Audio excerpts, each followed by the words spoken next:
you know me, I'm all about what's happening next, and Brad's the same way, so it's exciting to have him We'll bring him here. up. So without further ado, Brad Inman. Hey. How are you? Good to see you. Hey, Brad, how are you? Where do you want me? Yeah, Rick, come on, sit down right Great. here. We won't put you in the middle, and problem. now now it's exciting because you're coming out now. You're going to do a show here. You're going to sit down with some of the. I am? That's what I didn't heard. know that. That's thought what I it was heard. in your show. No, she didn't come to for me. No, I get to speak to the master, Dave Liniger. I'm always love to talk to Dave. And I've had the pleasure actually the last 2 years to sit down with him and interview him live, and there is something that's just there's something charismatic. Now you've sat down with him many times and discussed them. So from a non-Remax point of view, what is it about Mr. Liniger that has driven this company to where it is? What do you get sense from him when you sit down and talk to him? What I love, he personifies America. He started with nothing and created this incredible international enterprise, and that alone is significant. But he's also a man that's fallen down and gotten back up. And there's an old expression, it's not how many times you fall down, it's how many times you get up. Sure. And Dave Liniger embodies that. He's also been an innovator. He's also a wonderful guy. I met Dave in a bar in New Orleans way back at an NAR convention, and I was a budding journalist for the LA Times, and he was a budding Arizona, right? No. Colorado? Colorado. I thought Colorado. Arizona was in there somewhere. I always think everything's Arizona. But Colorado, yes, he was starting his franchise, and we got along instantly. I always had great respect. We butted heads many times, but that's the beauty of, again, America. Disagreement. So now you've been a journalist or a publisher for a very long time. Why has someone? What was it that real estate has got you to be in there? What is it about the real estate industry that you have built Inman News around? Well, I covered public policy. It's a word you don't hear about anymore, right? Because there is no policy in Washington. And back in the day when I was in California and Sacramento, it's all about politics and bad politics. And I thought when I was younger that public policy could change the world. So I love covering that. And then I realized those politicians aren't going to change anything. And I got inspired by technology. And I said, innovation, the spirit of entrepreneurship, that's going to change the world, and has, technology. So I've always believed and loved technology. I love to change things. I'm a rebel. Let's change it up. And technology just was fascinating. So Inman came a lot through that. You know, we were talking about technology before anybody. Mm-hmm. I have a question. Yeah, absolutely. So, Brad, I know one of your favorite words is disruption. Right. And you're always about what's disrupting. So what is a disruption? Like, first of all, what is your obsession with the word disruption? And secondly, what is a disruption you would love to see in this industry? Well, I love real estate. I love property. I like going to open houses. I'm one of those people that's always loved real estate. I always say we spend half of our lives working and half at home, and home's a really pretty important part of our life. So I just love real estate. I also think the process of making people homeowners or tenants is full of a lot of legacy, stupid, bad habits and paper and nightmares for the consumer. And so what I want to see disrupted is all that crap in the process so that it's easier for people to become homeowners, because I think homeownership is the greatest thing ever invented in humankind. So I don't come from this, I want real estate agents disrupted, or I want brokers disrupted, or that's not how I think about the world at all. I just want more people to be able to easily become homeowners, and I think agents make that happen every day, and let's empower them with the tools to make it easier for people to do that. That's all. I asked. Great question. Why are you obsessed with disruption? I asked Gary Vee this question one time, and I said, is the future of the real estate agent in jeopardy? And his answer is so perfect to me. He said that the future of the real estate agent's future isn't in jeopardy, but the agent that doesn't adapt to change future is in jeopardy. Yep. That technology won't kill out the real estate agent, will just kill off those that don't move forward. And so, do you think that's the answer, how technology will affect the real estate agent? Well, I think Valerie knows an expression I used about disruption in New York recently was, you will be disrupted if you don't adopt disruptive technology, and you will be. Yeah. In fact, the people that didn't advocate and support listings on the internet, they're probably long gone. It's what that did for the industry of a true marketplace online every day, all night, every day around the world. We could see home listings, and that's like we take that for granted. But there's a lot of new disruptive technologies that I hope agents adopt before the portals or before some startup. And why not? On-demand showings, radical. But I want to see the house now. Why can't I? And that sounds radical, just like putting listings on the internet sounded radical. But I guarantee you in 2 years, it will happen, and you'll either be part of it or not. So adopt the disruptive technologies or get disrupted. Yeah. And it's not a popular topic. I mean, No. we take a lot of heat for, oh, if I use an Uber, all of a sudden I'm the devil, right? Because, God forbid, I put the taxi companies out of business. But why can't the taxi companies adopt, the technology that Uber's using and give me the same experience? They can.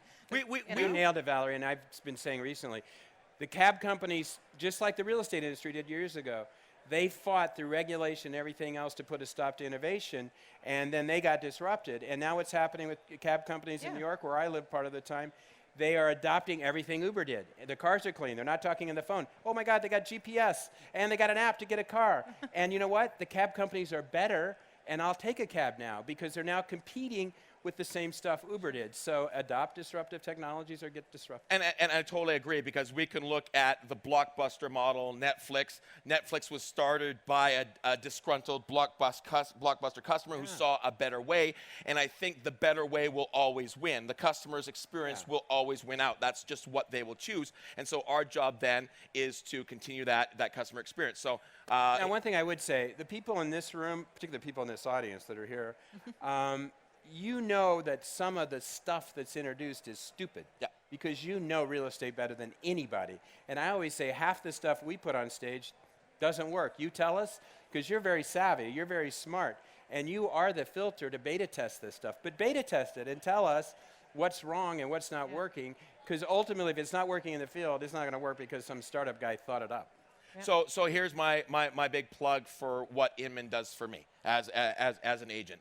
I've been in this business now 23 years. The fax machine showed up in our office in 1995, and agents lost their minds. And it wasn't that the fax machine was an enormous change. It was that there was no change for such a long period of time that even something small felt disruptive. Yeah. And so now the problem is we're out with agents or with clients all the time, spending time with them.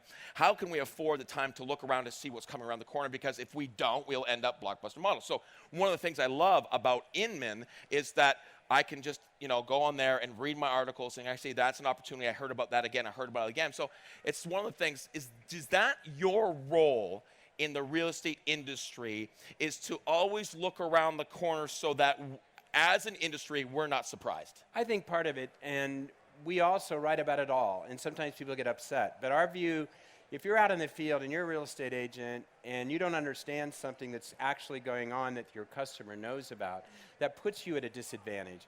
So some guy like Solo Pro, this interesting kid starting some fee-for-service business out of Missouri, who knows? There might be an ad on national television, or there might be a pop-up in Home Depot that he has a partnership with, and your customer asks you about it. If you don't know about it, then you're at a disadvantage. We're at an age where you have to be as smart as your clients, and it's really hard today to be as smart as your clients because of the internet.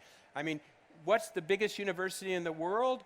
It's YouTube. That's become the biggest university in the world. Let's face it, that's where we're at. It's not University of California, Berkeley, which is the second best university in the world. Is there any reason why you said that? No bias there at all? If I ever looked up your bio on LinkedIn, no, I didn't go there, but okay. I teach there. And but Boston University is way down the list. But my point is, that's the role of Inman, to keep you as well informed as we can. And we make a lot of mistakes, and if we do, you tell us. And that's our role. Part of that is technology, best practices, what the politicians are doing, what shenanigans are going on. We're your partner. We write only for the industry. No one pays us off. No one has investments in Inman. We don't invest in Zillow. We don't invest in any real estate company. We're truly independent. But we're partners with the industry trying to cover you honestly. That's simple agenda. And boy, we make mistakes, and boy, you tell us quickly when we do. And one of the things I think there's a lot of value that an Inman conference brings for me, and Valerie and I have been at conferences.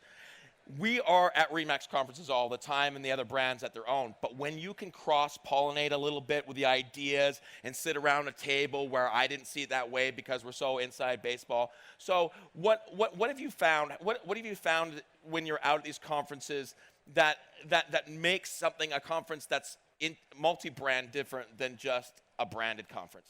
Well, first of all, I always say to our team at Inman, it's about the person in the plastic seat, that paid me $800 and traveled to come to New York City or San Francisco. It's not about the big shots in the seats up here. It's not about the sponsors. It's about them. So everything needs to focus on them. And what comes from them is the strength of the Inman community, like the strength of the RE/MAX community. It's diverse, it's interesting, it's tolerant, it's accepting, but more than anything, it mirrors your industry. And the industry is very diverse and very colorful. And we try to capture that. For a while there, we had too many old white boys like me on stage. And we've completely changed that around, completely. And that's our audience. It's younger, it's diverse, it's tolerant, it's interesting, and it mirrors this wonderful industry. This isn't an industry with a few people running it. This is millions of realtors out on the street every day making home sales. Has disruption in technology forced the age younger in the industry? There's just a whole new way of looking at things. And Valerie could, she knows so many of these people in our community. It is more tolerant, unforgiving of bullshit, easily adopt technology, very candid about dismissing what doesn't work. And that community gravitates to Inman. And it's a really vibrant, it's very successful at a young age. Inspired by different things than the ethics of my generation. And, we got to pass the wand. I said that to Dave on stage. There's a point you pass the wand to the next generation. Well, and I think we're seeing, like, the next generation, and we know this, like Gen X, Gen Y, Gen Z that's coming, Z, sorry for the Americans. And they're more entrepreneurial. They're more, I want flexibility, that I want to be able to work from home, I want to be able to do this, and I want to work with people, and I don't want to be tied down to a boss. This is in a very attractive industry for those people, and it should be. This is an industry where the harder you work, the more money you make, hands down. And so I think it's adapting to a younger crowd, and technology is making that easier for them because they're more tech savvy and they're more able to just jump right in there and roll their sleeves up. So I think we are going to see a lot more younger people jumping into the industry, and I think that's a good thing. But I also think that in itself is disruptive because they're going to come in with the idea of there is no such thing as this is how we've always done it. They're going to come in with I can do it however I want because it works, right? And the barriers to entry are even lower now. Yeah. Which is good. Valerie, what you just said, in the old days, in this crowd, we would talk about being a real estate professional. That's not something you hear so much from the younger generation. You actually hear them say, I got into real estate because I want to be an entrepreneur. And that's a whole different psychology than I think my generation. It's a one-person business, right? As opposed to... You wake up in the morning without a job, just like any entrepreneur. So you said, Inman tries to bring you everything. Sometimes you're wrong, sometimes you're right. If you had to put your gut money on something that's around the corner that you think is going to be disruptive to our industry or opportunistic, because I think disruption comes with opportunity for those that embrace it. What do you think is one of those things that we will see in our industry in the next... I'm not pandering here. And Dave Liniger paid me nothing to be here. And we are not a sponsor, and neither are being sponsored. But we wrote the title of our live stream, which is going to happen in a little while. And the question is, RE/MAX, the comeback kid. I'll bet on Dave Liniger. I think Dave's going to come up with stuff that's pretty cool. And I can't wait to see it. I don't know what it is, and I could be wrong. I'm wrong half the time, but I'll bet on that. Other technologies, on-demand showings, get with it, instant offers, all this stuff's going to happen. Brad, thank you so much for coming on. Thank you. Your live stream's at 3:30? It is, yeah. 3:30 right here. So come and check that out with Brad. So thank you so much. Good to see you, Valerie. You too. See you, gang.